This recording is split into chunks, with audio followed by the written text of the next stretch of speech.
Intuitive Machines' IM-1 mission softly landed in the South Pole region of the moon. It's important to understand how difficult it is to land on the surface of the moon. I will say, and you hear this in the space industry a lot, that we stand on the shoulders of giants.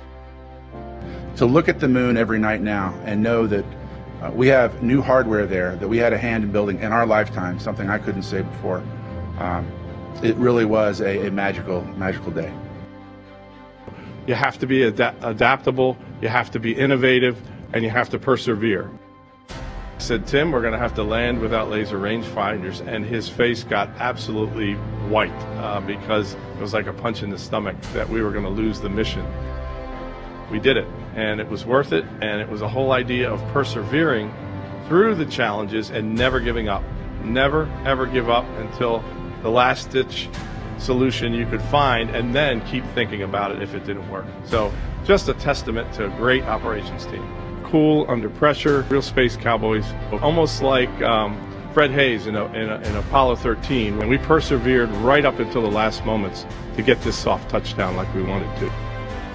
This is a story that everybody on that team is going to be able to tell for generations about how we landed. One of the finest pieces of engineering I've ever had a chance to be affiliated with. They ranged to do studies in science. We are collecting science, and we've collected science along the way.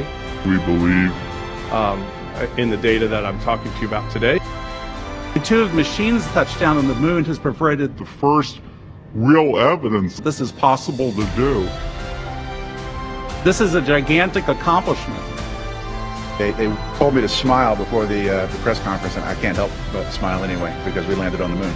Vehicle performed flawlessly. It has exceeded expectations in many ways. Could not be prouder of our operations team and our engineers. A marvelous machine. An amazing, successful landing success story.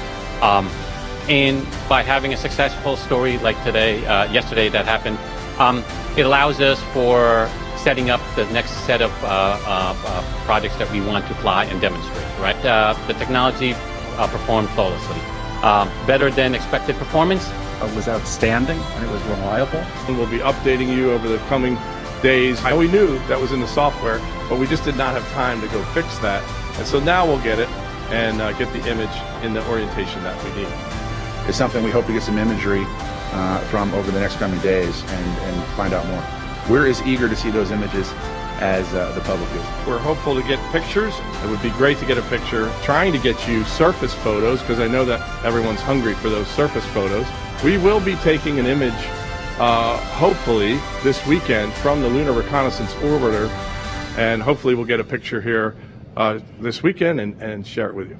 Not everybody can be a robot polisher. What was your Hail Mary moment during that, where you went, we think we can make this work, and we just made it work? What were those moments, or were there more than one? You mentioned a big roll maneuver. Was this part of the plan? If not, what caused the roll maneuver, and did that create any complications?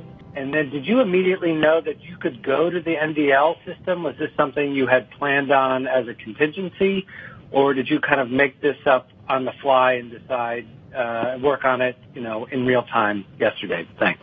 What is your best guess at how good the data rate you can eventually get once you optimize the system for the lander and its configuration? What's your best guess in terms of margin of error of how close you are to the predicted landing site? How many kilometers away do you think you touched down? Your team had to essentially rewrite the instruction manual several times while in flight, not just for troubleshooting, but also adapting to first in space performance of that new engine. Could you give us an idea of how many people were involved with the process, and did the discussions take place in a single war room, or were you conferencing in experts from multiple locations? Just give us an idea of the human logistics involved. If I understand that incredible sequence of events correctly, was it just serendipity that a situation developed with that elliptical orbit that caused you to try and get the laser rangefinder data, where you realized it wasn't working before it would have actually been needed?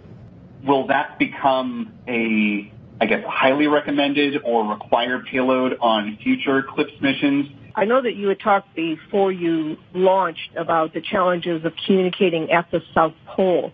So how much of the comm problems are related to the ground stations and how much to the place where you are on the moon? I'm just wondering if you have any idea how long ODI might be able to stay operational on the lunar surface. I love that, we've got a media team that is as excited about what we're doing as y'all are.